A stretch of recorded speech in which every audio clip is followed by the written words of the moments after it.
nandito na naman po ako. At ngayong araw na ito ay gagawa tayo ng nachos. Uunahin po natin yung filling. Lagay lang po tayo ng konting oil. Konti lang po.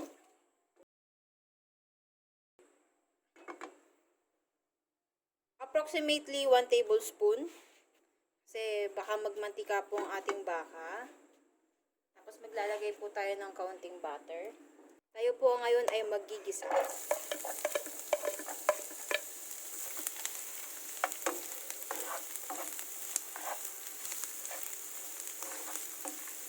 White onion. Medyo i-caramelize po natin ng kaunti. Translucent.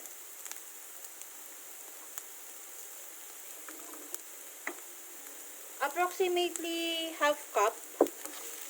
Pero po kung ma-onion kayong tao at gusto niyo pong mas marami, wala naman pong problema. Ito pong nachos na to ay budget meal. Kung ano lang po yung nakita sa ref.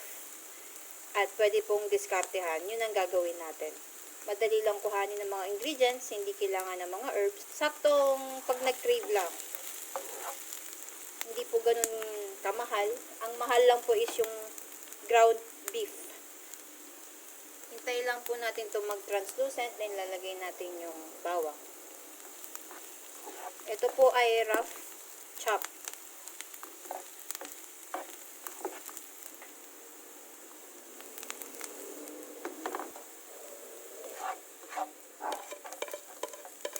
Garlic. Dalawang ngipin lang po yan.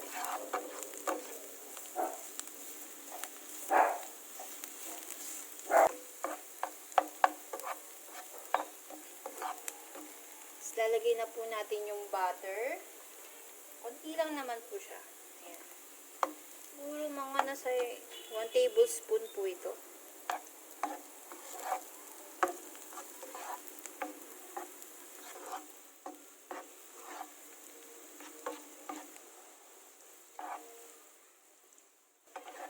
Uulitin ko lamang po.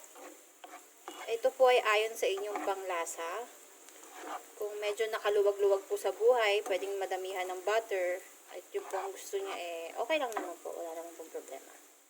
Lagay natin tong ground beef natin. Oh, ang dami.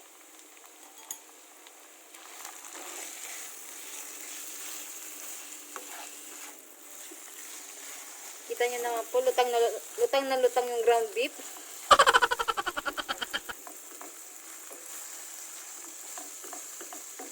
Isa po natin yan. Sa mga mahihilig po sa paminta, okay na po yan.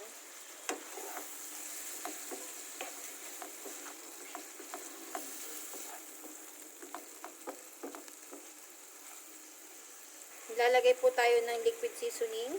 Pero optional po ito. Kung ayaw nyo naman po ay okay lang. Pero para po sa amin, mas masarap po kapag may ganito.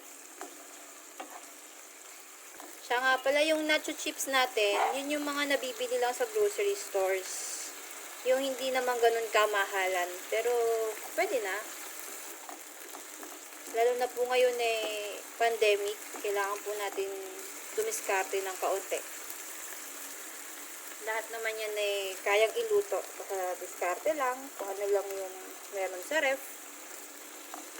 Hindi na kailangan bumili pa sa labas. Gawa ka na lang. And sigurado naman pong masarap. Maglalagay po tayo ng half cube ng beef broth.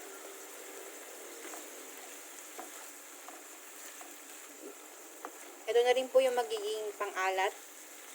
Kung kulang, lalagyan na lang po ng patis or konting asin mamaya. Lahat naman po yan ay depende po sa ating panlasa.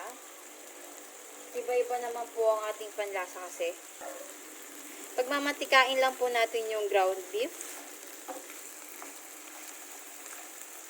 Mas masarap po kasi pag naiiga maigi yung mga karne natin. Mas matagal po yung shelf life.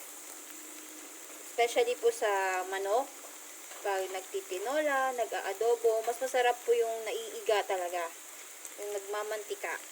or pinagmamantika natin yung mga karne. Tapos gagamit po tayo dito ng Italian style spaghetti sauce. Yun po kasi yung nasa ref. Sa tingin ko naman okay naman yun sa lasa. May konting herb na rin yung lasa niya. Kasi nga Italian. Hindi na kailangan bumili pa ng mga herbs na kailangan. So, tipid na po tayo doon. Ito pong nachos ngayon ay cravings lang po.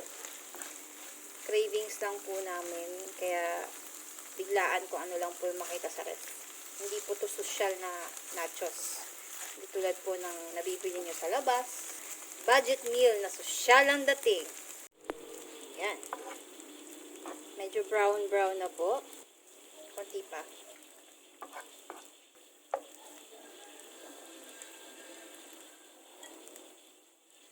Ang stuff po natin dito is pineapple tidbits. And then, onion rings, white onion. Then, yun po, sauce. Tapos yun lang. Kung may cheese po kayo, pwede nyo po lagyan ng cheese. Grated cheese. Or mozzarella. I-melt nyo pa po yun. Masarap. Kaso po, mahal. Lalagyan na po natin ng sauce.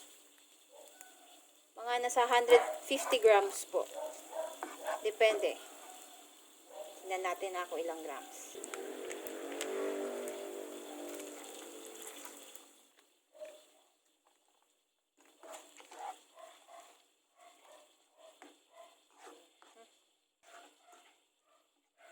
Lagyan pa natin ng konti. Ito po yung gamit namin. Yan. Yan po ang gamit namin. Lagay na po natin lahat. 250 grams ito. Yan. Hindi po namin ito nilalagyan ng tubig. Para yung consistency is ma-preserve po natin yung consistency ng sauce. Para kumapit siya sa nachos. Mga dips.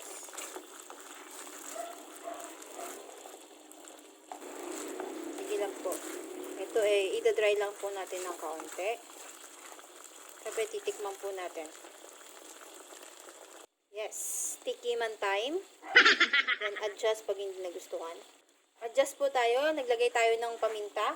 Tapos, konting asin. Since nagusto po namin ng medyo sweet yung ating nachos, lalagyan po natin siya ng sugar. 1 tablespoon of brown sugar. Okay. Pwede naman po kayo kung ano pong available nyo. Kung may white sugar kayo, brown sugar, wash sugar. Okay naman po yun. Wala pong problema. Ayan, nakikita nyo po yung consistency niya. Ganyan. Actually, gumagaya lang po tayo sa mga nakikita natin sa restaurant. Pag natikman, gano'n. Gagayahin na lang po natin. Mas okay po yung niluluto kaysa binibili. Lalo na po ngayong panahon. Hindi rin po kasi safe. Kaya kailangan, mas okay yung ikaw ang nagluluto. Alam mong malinis. Alam mong safe. Alam mo yung pagkaluto. Hintayin lang po natin siyang kumukulo ng kumukulo. Then mamaya ipapakita namin sa inyo yung finished product niya.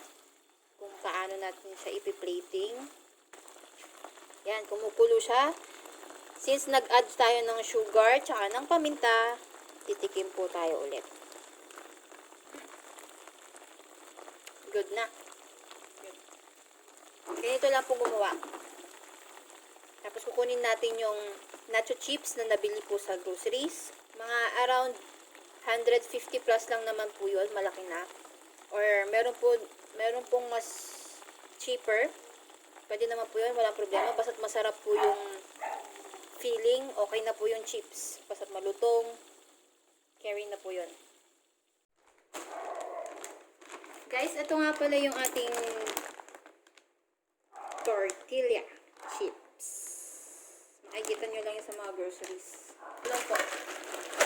Plating. Yes. Sabi pag nagpiplating po kayo, siguraduhin nyo mauubos. Pero ito po kasi hapunan. Malinis po ang aking kamay. Ayusin po natin siya. There. Kung may mga oven po kayo, at meron po kayong mga oval flat sheet na lagyanan, pwede nyo pong i-oven. Maglagay kayo ng mozzarella, i-oven nyo. Tapos pag nag-melt na yung mozzarella, labas nyo. Ngayon, lalagay na natin ito. Tada! Beef natin. Yes. Ayan.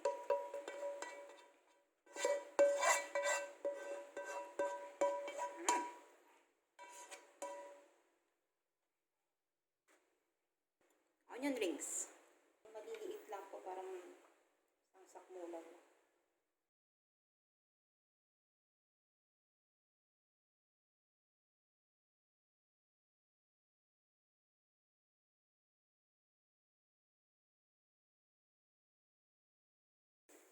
Magdi-drizzle po tayo ng mayo.